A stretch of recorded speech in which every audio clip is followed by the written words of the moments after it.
chantons tous en cœur. Tapons les mains.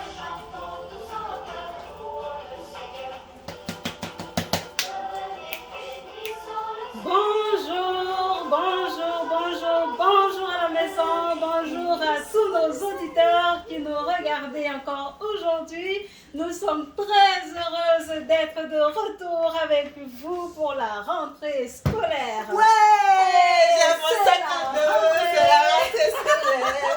J'espère que vous êtes enthousiastes aussi à la maison de commencer comme Oui. Alors, c'est toujours... Ah oui, Elle est vraiment enthousiaste. Ok, on espère que ça va durer.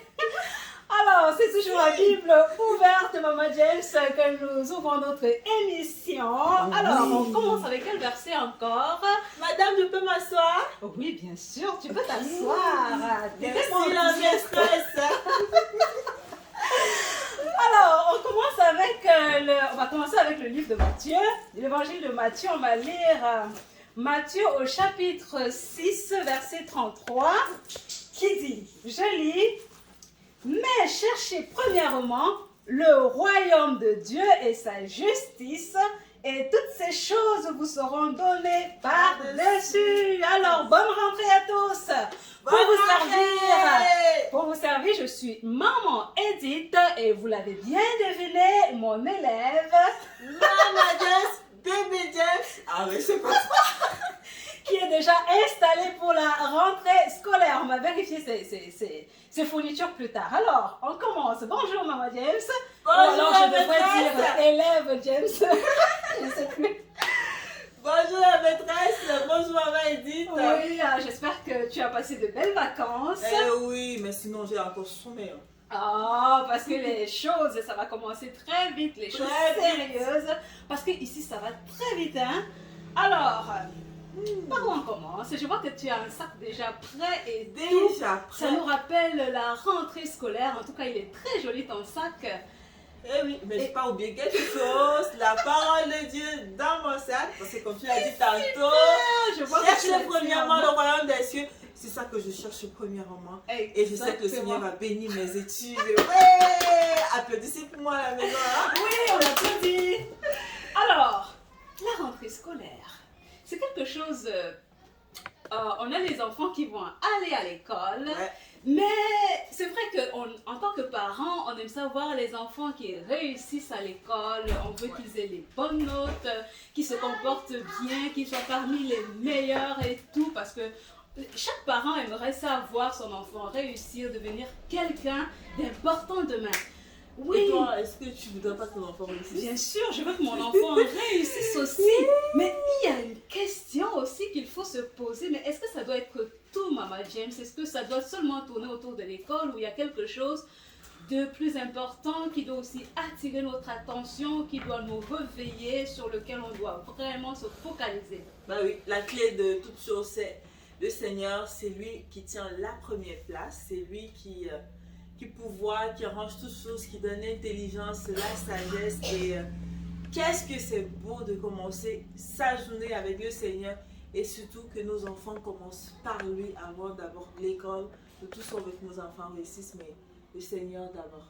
Exactement, surtout que le Seigneur lui-même a dit dans sa parole, cherchez premièrement. Donc ça veut dire quoi? Ça doit occuper la première place.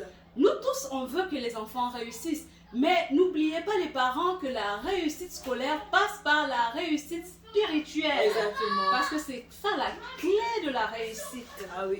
Ok. C'est d'abord intérieur avant de ressortir. Et tout. Exactement. Voilà. Donc, il est important de ne pas négliger la parole, les enseignements, les leçons bibliques pendant la période scolaire. On sait qu'on est tellement saturé, on est occupé avec les travaux, avec nous-mêmes, on est des étudiantes, donc c'est pas évident. Il faut s'occuper des devoirs des enfants, mais le Seigneur nous dit, premièrement, il faut rechercher le royaume des cieux. Et puis toutes ces choses nous seront données par-dessus.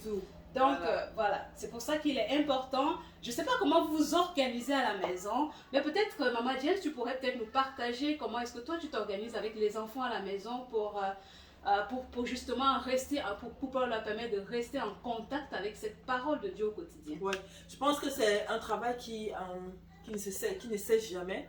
C'est la même routine qu'on a toujours pendant les vacances et ça continue toujours pendant la rentrée scolaire. C'est ça la grâce, c'est qu'on ne coupe pas parce que si par exemple les congés, on se dit mais le matin on va d'abord faire la grâce matinée et puis on va méditer après, ça devient beaucoup difficile aux enfants de recommencer avec la rentrée scolaire. Pour ceux qui l'ont fait, vous allez constater que ça sera vraiment difficile pour eux.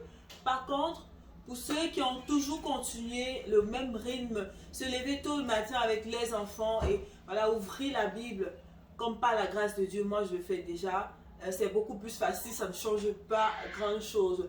Mais par contre, chez nous ici, on est obligé de faire les boîtes à dîner. Donc voilà, il faut faire les boîtes à dîner et tout ça. Alors j'avoue, je dis vraiment la vérité devant le Seigneur, il y a les jours que je fais la veille et ça marche souvent beaucoup plus. Mais il y a les jours que je le fais le même jour, c'est-à-dire que quand les enfants commencent, la plus grande doit se réveiller normalement avant 5 heures et normalement avec son frère. Et comme lui, il ne lit pas encore bien, parce que la fille, c'est facile pour elle de lire, lui, je l'occupe d'abord souvent avec les dessins, pendant que je travaille, parce qu'on a une club d'enfants que tu connais, Oui. et pendant que je travaille, ensuite, on doit l'aider à lire sa parole, à lire ses versets, l'expliquer. Et justement, le club, il faut qu'à 7 heures, j'ai déjà fini tout.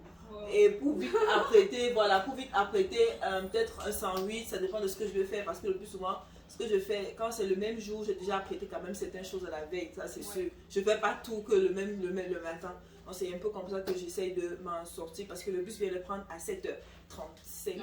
Donc, et le temps de quitter la maison pour aller à l'arrêt bus, voilà. Donc il faut que j'ai un minimum de temps pour pouvoir tout préparer.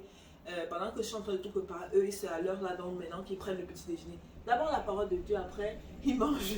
C'est jamais. Parce que parfois, quand ils mangent, ils sont rassasiés, ils commencent à être fatigués, quoi que ce soit. Non, mais avec la parole, avec la fraîcheur du matin, c'est souvent bien. C'est très bien quand ils se lavent le matin, quand ils versent l'eau. Oui, c'est une belle routine, Maman James. Ouais. C'est une très bonne routine que nous vous conseillons aussi à la maison. Mais j'ai aussi une autre question là, c'est pourquoi leur parler de la parole le matin? Pourquoi leur inculquer ça le matin justement avant qu'ils ne partent à l'école? Ah oui, c'est quoi important. Le but? Parce que le matin, pour moi, c'est le meilleur moment par rapport au soir parce qu'il n'y a rien à la tête, tout est vide et c'est l'occasion d'emmagasiner toutes ces choses et aussi pour que cette parole puisse être dirigée durant la récré. Parce que vous savez, la parole, c'est pas la parole, c'est pas un livre, tu vois. Dieu nous parle et quand l'enfant est capable de lire ou quand vous lisez avec l'enfant, tu vois, qu'est-ce que Dieu nous dit à travers ce verset? Ça veut dire qu'aujourd'hui, parce que ce que Dieu attend de toi, tu dois te comporter comme ça et comme ci. Mais en fait, même c'est la seule sécurité qu'on a, on dit, le matin on a dit quelque chose, un jour on dit Seigneur, que cette parole qu'ils ont reçue, qu'ils n'oublient pas et tout. Je pense que pour moi, c'est aller envoyer mon enfant à l'école le jour sans lire la parole, je me sentis vraiment très très mal. Parce que c'est sûr que j'ai un gros sentiment qui me montre que j'ai manqué quelque part. Mais lorsque je sais que j'ai donné la nourriture spirituelle qui est nécessaire, je sais que j'ai fait ma part et que la balle est dans le camp du Seigneur et aussi de l'enfant. Exactement. Parce que le soir quand ils rentrent, qu'est-ce qui se passe? Ils ont joué, la récré et tout ça, ils sont fatigués. Madame a donné les leçons. Maintenant tu rentres à la maison le soir, tu commences à dire lis un peu comme ça, l'enfant est fatigué et tout. Par contre, lorsqu'on a fait le matin, le soir, c'est comme, comment dire, c'est un peu comme... Oui, c'est un peu comme une petite révision pour maintenir l'enfant dans le rythme. Exactement, pour maintenir l'enfant dans le bain, dans le rythme, exactement. Donc le tout est joué, c'est le matin. Quand tu rates ton matin là. Oui, surtout que on se rappelle de notre sommet 119 verset 105 qui nous dit ta parole est une lampe à mon pied et une lumière sur mon sentier. Donc c'est pour ça, ça va leur permettre, ça va les guider durant la journée parce qu'au moins ils vont partir avec une parole. Oui. Et le Seigneur sait déjà ce qui va se passer en journée, donc le Seigneur les prévient à l'avance. Et peut-être qu'ils vont arriver à l'école, ils vont faire face à une situation qu'ils ont et ils vont se rappeler cette parole du Seigneur qui va les garder. Donc c'est pour ça qu'il est important, il est très important de leur inculquer cette parole le matin avant qu'ils sortent. Exactement. C'est plus, c'est-à-dire que comme j'ai dit tantôt, j'insiste parce que déjà par expérience, mais aussi par la parole de Dieu qu'on vient de lire tantôt, je pense qu'on a lu dans Colossiens. On va aussi lire. Ah oui. Oui, on va également lire dans Colossiens. Parce que là, tantôt, on avait lu dans Matthieu. Dans Matthieu, oui. Oui. Dans Colossiens, dit quelque chose. Même aussi Éphésiens. Hein. Bon, on va lire d'abord Colossiens. Si tu es dans Éphésiens, on ne va pas Éphésiens. Si tu es dans Colossiens. J'essaye, la première chose le premier livre que je vois, on va lire. Oui, donc, parce que j'ai dit, comme je disais tantôt, pratiquement, j'ai expérimenté ça. Dans c'est que la parole dit, voilà, Éphésiens 5, 16, là, la Bible dit, saisissant l'occasion car les temps sont mauvais. Les temps sont mauvais. L'école même. Peut-être en lire? Oui, donc ça c'est Éphésiens 5, Éphésiens chapitre 5, verset 16. Saisissant l'occasion, on va commencer un peu plus haut, verset 15, je ne sais pas ce que tu en penses. Ok, allons-y. Prenez donc garde à marcher soigneusement, non pas comme étant dépourvus de sagesse, mais comme étant sages, saisissant l'occasion, parce que les jours sont mauvais. Et vous aussi, vous êtes très bien placés pour savoir que les jours sont très mauvais actuellement. Avec ce qui se passe à l'école, la pornographie, toutes ces choses, les enfants qui prennent la drogue.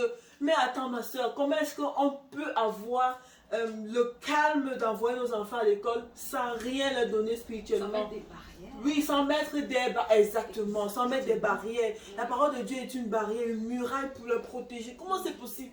Comment est-ce que nos conseils peuvent toucher le cœur d'un enfant? Oh ma fille, quand tu vas à l'école, fais attention là-bas. D'abord, il y a la chair en elle et puis la chair le pousse. Qu'est-ce qui peut bien la retenir si ce n'est que le Seigneur à travers cette parole? C'est trop merveilleux, hein? C'est trop merveilleux. C'est trop bien. Et puis, on vit une situation de pandémie aussi et toutes ces choses. Donc, vraiment, les parents, on vous invite, comme le Seigneur le dit, on veut tous une réussite sociale, mais n'oublions pas la priorité. Le Seigneur, c'est tout ça. Lui aussi, il veut que les enfants réussissent, mais il faut qu'on lui accorde la place qu'il faut, la première place. C'est pas la deuxième place, c'est pas qu'un jour on se rappelle qu'il y a la parole de Dieu et on lit. Non, on commence avec la parole de Dieu. C'est comme ça que ça doit se passer et la réussite vient ensuite. Alors, on va lire un autre verset dans le livre de Colossiens. Dans l'épître de Paul aux Colossiens, laissez-moi y aller, soyez patients. Ok, on vous invite entre-temps à vous rendre aussi parce que on lit tous dans la Bible, là, c'est pas une invention. Alors, on va lire dans Colossiens chapitre 1, on va lire le verset, on lit quel verset? Le verset 18, c'est ça? Oui, on va lire le verset 18. Parlant du Christ, parlant du Seigneur. Voilà, parlant du Seigneur et de la place qu'occupe le Seigneur. Ça, c'est écrit ici, il est le chef du corps de l'assemblée. Lui, il est le commencement, le premier-né d'entre les morts, afin qu'en toutes choses, il tienne lui la première place. En toutes choses. On n'a pas dit qu'il tient peut-être la première place. Dans certaines choses. Ou bien dans certaines choses, ou bien dans certains domaines de la vie. C'est valable autant pour la rentrée scolaire que pour tout autre domaine, mais aujourd'hui, on se focalise beaucoup plus sur la rentrée scolaire parce qu'on sait que c'est important pour vous, c'est important pour nous, mais sachez que la clé, c'est la parole de Dieu, c'est le Seigneur Jésus. Alors, voilà, c'est ça, la clé. Et surtout les mamans, faisons dormir les enfants très tôt pour que le matin ils soient en forme pour commencer par la parole de Dieu, lire et puis le Seigneur leur parle. On ne sait pas toujours ce qui se passe dans le cœur des enfants. Hein? Le Seigneur travaille dans les cœurs. Vous ne voyez pas, mais il y a un travail qui est fait les parents. Alors ne simplifiez pas le travail. Et aucun parent ne peut posséder le cœur de son enfant. La maîtresse, je ferme le cahier. Oui, on a terminé. Alors, tu as été une bonne élève aujourd'hui. Alors, merci j'espère que le comportement va continuer comme ça. Première de la classe. Super. Alors, merci les parents, merci aux enseignants. Beaucoup de courage aux enseignants. On sait que c'est pas facile. Voilà. Avec les élèves, on a des cas spéciaux, mais beaucoup de courage aux enseignants, beaucoup de courage aux parents. Merci. Bye bye. Et aux élèves aussi, on ne vous oublie pas. Bye bye, bye bye, bye bye. Bye bye.